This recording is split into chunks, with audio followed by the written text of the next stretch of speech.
welcome back to Be the Topper. This is session 3 of class 9th marketing and sales chapter 5 और इससे पहले यार मैंने इसका सेशन 1 and 2 कंप्लीट कर दिया है. If you haven't watch those videos तो आप देख सकते हो उसको. मेरे चैनल पे प्लेलिस्ट आपको मिल जाएगा या फिर आपको डिस्क्रिप्शन में मैं प्लेलिस्ट का लिंक दे दूंगी, वहाँ से जाके देख सकते हो.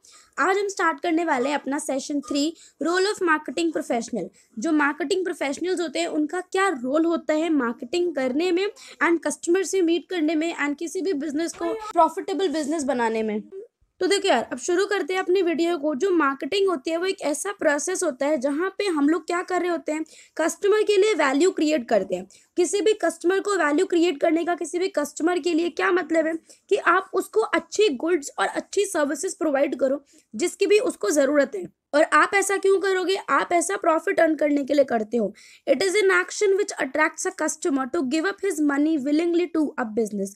मार्केटिंग क्या होता है? एक एक्शन है जहाँ पे हम किसी भी कस्टमर को अट्रैक्ट करते हैं कि भाई आप आओ और हमारे गुड्स एंड सर्विसेज में अपना पैसा लगाओ, मतलब उसको यूज़ करो. एक मार्केटर क्या होता है? एक मार्केटर एक पर्सन होता है जो कि ये आइडेंटिफाई करता है कि भाई कंज्यूमर को किन गुड्स की किन सर्विसेज की ज़रूरत पड़ेगी, बिकॉज उसको पता होता है कि भाई ये हमारी टारगेट ऑडियंस है, ये हमारा टारगेट मार्केट है. और उसकी जब उसको ट्रू अंडरस्टैंडिंग हो जाती है किसी भी मार्केटर को, तो ही वो किसी कंज्यूमर को अच्छे गुड्स एंड सर्विसेज को प्रोवाइड करा सकते. तो जो मार्केटर होता है वो क्या कर रहा होता है, वो कस्टमर की नीड्स एंड वांट्स पर फोकस करता है, उसका ध्यान रखता है. एंड मार्केटिंग का पूरा प्रोसेस जो है वो इसी तरीके से चलता है कि आपको कस्टमर की नीड्स एंड वांट्स को समझना होता है. कस्टमर सेटिस्फैक्शन बहुत ज़्यादा ज़रूरी होता है.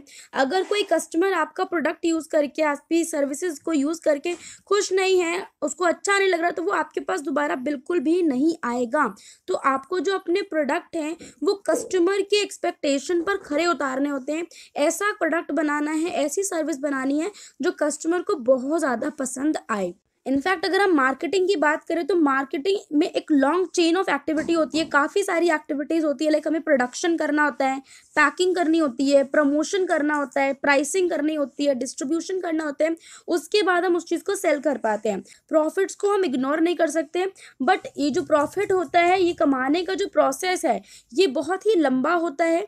कंपनी की जब अच्छी रेप्यूटेशन बनती है, कंपनी एक अच्छी ब्रांड बनती है, तभी उसको अच्छा प्रॉफिट होता है. जो मार्केटर्स होते हैं वो क्या करते हैं, वो टारगेट कस्टमर को आइडेंटिफाई करते हैं कि भाई इस मार्केट में हमारा ये वाला टारगेट कस्टमर है, उसकी नीड्स एंड उसकी वांट्स को समझते हैं, उसके अकॉर्डिंग प्रोडक्ट्स या सर्विसेज बनाते हैं जिसकी ज़रूरत होती है कस्टमर को. और इसी की वजह से कस्टमर को सेटिस्फैक्शन मिलता है जब उनकी ज़रूरतें पूरी होती हैं. तो गाइस देखो, जो मार्केटर्स होते हैं उनके पास फोकस करने के लिए 4 P होते हैं. एंड वो 4 P क्या होता है? सबसे पहला होता है हमारे पास प्रोडक्ट. मतलब क्या प्रोडक्ट है आपको वो देखना है, उसका क्या प्राइस रहेगा, क्या प्लेस है, मतलब कौन से प्लेस पे हम किस चीज़ को बेच रहे हैं, कितने प्राइस में बेच रहे हैं और कैसे उसका हमें प्रमोशन करना है. तो ये 4 P हो गए. सबसे पहला हो गया आपके पास प्रोडक्ट, दूसरा हो गया प्राइस, तीसरा हो गया प्लेस एंड चौथा हो गया आपके पास प्रमोशन. बिकॉज जो मार्केटर्स होते हैं वो दूसरों का माइंड रीड कर सकते हैं, दूसरे मतलब अपने कस्टमर का. तो वो लोग क्या करते हैं, कंपनी को इनपुट देते हैं. कंपनी को इनपुट मतलब इन्फॉर्मेशन देते हैं कि कौन सा प्रोडक्ट कितने प्राइस पे, मतलब अप्रॉक्सीमेटली कहाँ कहाँ पे लॉन्च किया जा सकता है. क्योंकि उनको कस्टमर्स को देख के समझ में आ रहा होता है कि भाई इस कस्टमर को इस चीज़ की ज़रूरत पड़ सकती है. एंड उसके बाद कोई भी कंपनी अपने कस्टमर की परचेजिंग कैपेसिटी को देखती है कि अगर हम छोटा सामान बना रहे हैं, लाइक अगर स्टूडेंट के लिए कोई सामान बना रहे हैं, तो अगर आप ज़्यादातर पेनों का जो प्राइस है, पेन्स का प्राइस है, मान लो अगर आप एक पेन का देखो, या फिर अगर छोटे मोटे पेंसिल पेन जो ये सब जो स्टूडेंट लेते हैं, अगर आपका कम से कम प्राइस भी अगर उसका 100 200 500 से शुरू होगा, तो सोचो जो आपका पोटेंशियल कस्टमर है वो आपका सामान को खरीद ही नहीं पाएगा. तो ये मैं आपको परचेजिंग कैपेसिटी समझाने के लिए बता रही हूँ बस. तो जो भी कंपनी होती है अपने कस्टमर की परचेजिंग कैपेसिटी को देखकर किसी भी प्रोडक्ट का प्राइस को डिसाइड करती है. और जो मार्केटर्स होते हैं ये एडवर्टीजमेंट और प्रमोशन के थ्रू किसी भी प्रोडक्ट के बारे में पब्लिक में अवेयरनेस बढ़ाने की कोशिश करते हैं. वो सोचते हैं कि भाई हम एडवर्टीजमेंट करें, प्रमोशन करें तो किसी भी चीज़ के बारे में पब्लिक ज़्यादा अवेयर हो, पब्लिक को उसके बारे में पता चले एंड उसके बाद उसका डिस्ट्रीब्यूशन और सप्लाई ज़्यादा से ज़्यादा हो सकती है. और जब ज़्यादा सप्लाई होगी, ज़्यादा डिस्ट्रीब्यूशन होगा तो ज़्यादा प्रॉफिट आएगा, जिससे कि कंपनी अच्छा ग्रो करेगी, बिजनेस ज़्यादा दिनों तक चलेगा। तो यार देखो, अब क्योंकि कस्टमर जो है वो जितनी भी उसकी नीड्स हैं, जो भी इसकी डिमांड्स है, वो सब समझ रहा है मार्केटर, और क्योंकि वो ये समझ रहा है तो उसको पता होता है कि भाई किस तरीके की मार्केटिंग का फ्यूचर रहने वाला है। तो जैसे कि यहाँ पे हमें एक एग्जांपल दे रखा है, क्योंकि हमारे इंडिया में मतलब आजकल बहुत ज़्यादा चल रहा है कि भाई हमें स्वदेशी प्रोडक्ट को यूज़ करना चाहिए, आत्मनिर्भर बनना चाहिए, इंडिया के स्टार्टअप्स को हमें सपोर्ट करना चाहिए। तो जो पतंजलि है, वैसे वैसे वो भी एक स्टार्टअप है, बट ये बात है कि अभी वो बहुत ज़्यादा बड़ा हो चुका है। तो ये लोग क्या कर रहे हैं, ये लोग हर्बल इंडिया का जो कल्चर है उसके थ्रू स्वदेशी प्रोडक्ट को प्रोड्यूस कर रहे हैं, उसको प्रमोट कर रहे हैं और उसको बेच रहे हैं। एंड इंडियन मार्केट्स में उसकी रिक्वायरमेंट्स बढ़ भी रही है और लोग उसको खरीद भी रहे हैं बहुत ज़्यादा।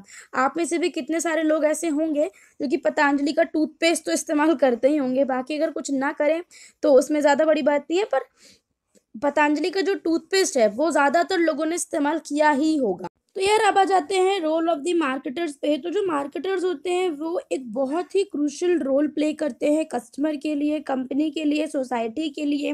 एंड वो कौन कौन से रोल्स उनके होते हैं वो हम आगे पढ़ने वाले हैं। तो यार देखो, सबसे पहले अपने पहले पॉइंट पर आएंगे, which is marketers create value for money and larger choices to the customer. अगर मार्केटर्स कस्टमर से पैसे लेते हैं तो वो उनके लिए वैल्यू क्रिएट करते हैं एंड लार्जर चॉइसेस को क्रिएट करते हैं कि भाई ज़्यादा से ज़्यादा आपको चॉइसेस मिलेंगी जिसमें से आप अपनी पसंद की कोई भी चीज़ खरीद सकते हो। जो कस्टमर होते हैं उसकी नीड्स को आइडेंटिफाई करता है मार्केटर्स। मार्केटर्स उनकी नीड्स को समझते हैं, उनकी वांट्स को समझते हैं और उसके हिसाब से प्रोडक्ट को बनाते हैं। और वो ऑल्सो हमेशा ट्राई करते हैं कि जो कस्टमर है उसको मैक्सिमाइज्ड जो है सेटिस्फैक्शन मिले, मतलब ज़्यादा से ज़्यादा उसको सेटिस्फैक्शन हो आपके प्रोडक्ट को यूज़ करके। जैसे कि कोई बंदा अगर एक सोप चाहता है तो उसके लिए वेराइटीज़ अवेलेबल कर दी हैं, इतने सारे अलग अलग टाइप के सोप जो हैं वो हिंदुस्तान यूनिलीवर ने बना दिए हैं कि हर बंदा अपनी पसंद के अनुसार से जो भी उसको सोप पसंद आता है वो खरीद सकता है। दूसरे पे आते हैं यार, दूसरा है marketers promote and create product awareness to the public. जो मार्केटर्स होते हैं वो पब्लिक को अब किसी भी प्रोडक्ट के बारे में अवेयर करते हैं, बताते हैं एंड किसी भी प्रोडक्ट को प्रमोट करते हैं। जो मार्केटर्स का जो प्राइमरी टास्क होता है वो यही होता है कि वो मार्केट में किसी भी प्रोडक्ट या फिर सर्विस को रिकॉग्नाइज करवाएं। और मार्केट में रिकॉग्नाइज करने का क्या मतलब है कि कस्टमर को आपकी सर्विस या फिर आपके प्रोडक्ट के बारे में पता होनी चाहिए कि भाई एक कंपनी ऐसी है जो यह प्रोडक्ट या फिर ये सर्विस जो है वो बनाती है। और ये बहुत ज़्यादा इम्पोर्टेंट है किसी भी कंपनी के लिए कि पब्लिक अवेयरनेस उसके प्रोडक्ट के बारे में होनी ही चाहिए और कंपनी की इन्फॉर्मेशन स्प्रेड होनी चाहिए टू द बाइंग पब्लिक। मतलब जो लोग हैं जो उस प्रोडक्ट को खरीद सकते हैं उनको पता होना चाहिए कि भाई ऐसी भी एक ब्रांड है जो कि ये सब चीज़ें बनाती है। और ये सब कैसे पता चलेगा, अवेयरनेस पब्लिक में कैसे बढ़ेगी, जब आप ज़्यादा से ज़्यादा एडवर्टाइज करोगे अपनी प्रोडक्ट के बारे में, जब आप सेल्स प्रमोशन करोगे, पर्सनल सेलिंग होगी, डायरेक्ट मार्केटिंग होगी, तो इन सब चीज़ों से हम अवेयरनेस फैला सकते हैं पब्लिक के बीच में। इसका कोई फिक्स्ड रूल नहीं होता है। देखो कि अगर आपको अपने प्रोडक्ट के बारे में बताना है तो आपको इस तरीके की, मतलब जो भी प्रोडक्ट आप बना रहे हो उसके लिए ऐसा आप करो। ज़रूरी नहीं है कि हर प्रोडक्ट के बारे में आप एडवर्टीजमेंट कर सकते हो। कुछ प्रोडक्ट ऐसे होते हैं जिसके बारे में आप इतना खुल के एडवर्टीज नहीं कर सकते, अपनी चीज़ के बारे में सेल्स प्रमोशन नहीं कर सकते, बट अलग उसके लिए अलग अलग मेथड होते हैं, अलग अलग तरीके से जो पब्लिक है उसको अपने प्रोडक्ट के बारे में बताने की कोशिश की जाती है। बस मेन मोटो ये होता है कि जो भी उस प्रोडक्ट को खरीदने वाली पब्लिक है उसको पता होना चाहिए भाई कि ऐसी एक कंपनी है जो इस तरीके का प्रोडक्ट बना रही है। तीसरे पे आते हैं यार, तो देखो जो तीसरा है वो क्या कह रहा है, marketers help in increasing sales and market share. जो मार्केटर्स होते हैं वो आपकी सेल्स को इंक्रीज करने में और आपका जो मार्केट शेयर है उसको इंक्रीज करने में भी हेल्प करते हैं। अब देखो यार, जैसे ही जो पब्लिक है उसको आपके प्रोडक्ट के बारे में पता चलेगा, वेरियस मोड्स हो सकते हैं, लाइक उसको रेडियो से पता चल सकता है, उसको न्यूज़पेपर से पता चल सकता है, उसको ऑनलाइन एड्स के थ्रू पता चल सकता है। बट जब बहुत सारी पब्लिक को आपके प्रोडक्ट के बारे में, आपके सर्विसेज के बारे में पता चल गया, तो जितनी से ज़्यादा लोग आपकी चीज़ों के बारे में जानेंगे तो ज़्यादा से ज़्यादा चांसेस है कि वो लोग आपके कस्टमर बनेंगे एंड वो आपका जो मार्केट शेयर है उसको बढ़ाएंगे, आपके प्रोडक्ट को ज़्यादा से ज़्यादा वो लोग खरीदेंगे। तो ये हमारी कोशिश होती है कि ज़्यादा से ज़्यादा लोगों को हमारे प्रोडक्ट के बारे में पता चले। फोर्थ पे आते हैं, marketers provide more convenience to customers in purchase. जो मार्केटर्स होते हैं वो कस्टमर को ज़्यादा कन्वीनियंस प्रोवाइड करते हैं।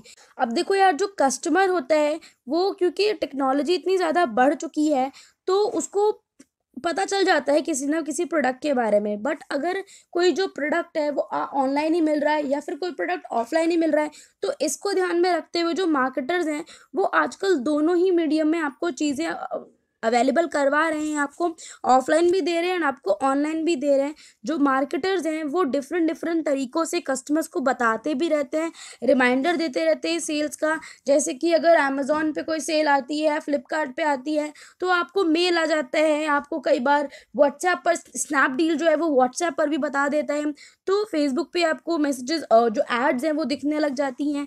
तो ये सारी चीज़ें हैं जो मार्केटर्स प्रोवाइड कर रहे हैं आजकल अपने कस्टमर को। और जो कस्टमर है आजकल वो भी बहुत स्मार्ट बन चुके हैं, इन्फॉर्मेशन के लिए सर्च करते हैं अलग अलग प्लेटफॉर्म पे एंड वो खुद के लिए एक बेस्ट डील खरीदते हैं जहां से उनको ज़्यादा पसंद आता है। अब यार देखो, जो मार्केटर्स होते हैं वो किसी भी कंपनी की रेप्यूटेशन बनाने में बहुत बड़े रोल प्ले करते हैं। जो मार्केटर्स होते हैं वो कंटिन्यूसली जनरल पब्लिक की आइज़ में कंपनी का नाम या फिर कंपनी की जो इमेज है उसको बनाने की कोशिश करते रहते हैं। एंड एक टाइम ऐसा आता है कि जब कस्टमर जो होता है आपकी कंपनी की इमेजेस से, आपके लोगो से, आपके कैप्शन से आपको समझने लग जाता है कि भाई ये तो वो कंपनी है। जैसे कि मैकडोनाल्ड्स के इतने बड़े एम से आप देख कर ही समझ जाते हो कि भाई ये जो है ये मैकडोनाल्ड है। और उसका नाम आजकल इतना ज़्यादा बढ़ चुका है कि इस नाम से ही, मतलब ये इस लोगो से ही लोगों को पता चल जाता है कि भाई लोगो से लोगों को, लोगो इज इंग्लिश और जो दूसरा वाला लोगो वो हिंदी, लोगो से ही पीपल, लोगों को, पब्लिक को पता चल जाता है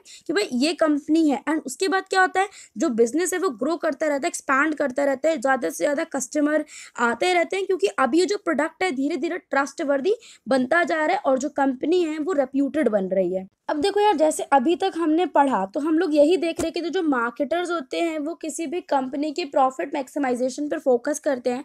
बट मतलब ऐसा है, मैं ये नहीं कह रही हूँ कि ऐसा नहीं है, बट इसके साथ साथ कहीं ना कहीं जो मार्केटर्स होते हैं वो सोसाइटी में वेलफेयर का काम भी कर रहे होते हैं। वो जैसे कि आप यहाँ पर लिखा हुआ है कि उनका मेन मोटिव तो प्रॉफिट मैक्सिमाइजेशन ही होता है, बट जितने भी मार्केटर्स होते हैं वो कई बार कॉर्पोरेट सोशल रिस्पॉन्सिबिलिटी भी लेते हैं कि मतलब एक कंपनी होने के नाते उनकी समाज में भी कुछ रिस्पॉन्सिबिलिटी होती है डिफरेंट फॉर्म्स में। लाइक सोसाइटी अगर हमें इतना कुछ दे रही है तो we also should give back to the society. तो यार आपने देखा होगा कई बार कि डेटॉल के जितने भी प्रमोशनल मतलब एड्स आते रहते हैं वो बेसिकली जो लोग हैं उनको ये बता रहे होते हैं कि हाइजीन कितना इम्पोर्टेंट है, आपको साफ सुथरा रहना कितना ज़्यादा इम्पोर्टेंट है। और कोविड में हम लोगों ने यार बहुत ज़्यादा इम्पोर्टेंट तरीके से इस चीज़ को फॉलो किया एंड हम लोगों ने देखा भी कि कितनी इंपॉर्टेंस होती है हाइजीन की। तो ये सारी चीज़ें हैं। फिर अब आ जाते हैं अपने 7th पे, मार्केटर्स हेल्प इन बिल्डिंग रिलेशनशिप। जो मार्केटर्स होते हैं वो रिलेशनशिप बिल्ड करने भी हेल्प करते हैं। तो जो मार्केटर्स का एम होता है वो क्या होता है, कस्टमर के साथ एक अच्छा और एक स्ट्रॉन्ग रिलेशनशिप बनाना एंड उसके बिजनेस पार्टनर्स के साथ भी एक अच्छा रिलेशनशिप बनाना। अगर देखो, आप कस्टमर आपके पास आया, अगर आप उसके साथ अच्छे से बिहेव कर रहे हो, अब उसने सामान खरीद लिया, उसके बाद जो आफ्टर सेल सर्विसेज है वो आपने बहुत ही ज़्यादा अच्छी दी उस कस्टमर को, तभी आप उस कस्टमर को अच्छे से सेटिस्फाई कर पाओगे एंड वो दोबारा भी आपके पास आएगा। सिमिलरली अगर आप अपने पार्टनर्स के साथ, जो कि आपके सप्लायर्स हैं, जो कि आपके डिस्ट्रीब्यूटर्स हैं, अगर आप उसके साथ भी एक स्ट्रॉन्ग रिलेशनशिप बना के रखते हो तो जो कंपनी है उसके ज़्यादा चांसेस बढ़ जाते हैं कोऑपरेशन के, उनको हर तरफ से हेल्प मिलती है और उसके बाद वो अच्छे से ग्रो कर पाते हैं एंड एफिशिएंसी में भी आपकी हेल्प होती है। तो गाइज ये था आपका चैप्टर 5 का सेशन 3। आई होप आपको वो वीडियो पसंद आई होगी। अगर पसंद आई हो तो लाइक कर देना, चैनल पे अगर नए हो तो सब्सक्राइब कर लेना, अपने फ्रेंड्स के साथ इस वीडियो को शेयर भी कर देना ताकि उनकी भी हेल्प हो जाए। And thanks for watching, bye bye.